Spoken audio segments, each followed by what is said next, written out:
You ask Tiger to solve. This deals with linear equations with one unknown.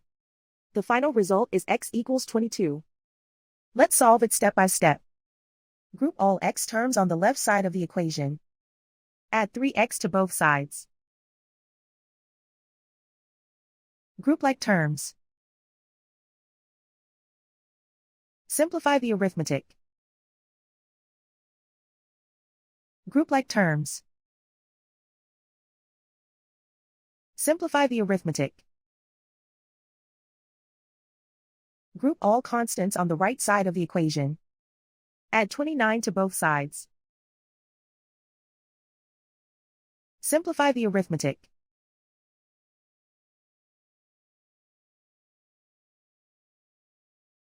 Isolate the x. Divide both sides by 2. Simplify the fraction. Find the greatest common factor of the numerator and denominator. Factor out and cancel the greatest common factor. And so the final result is x equals 22.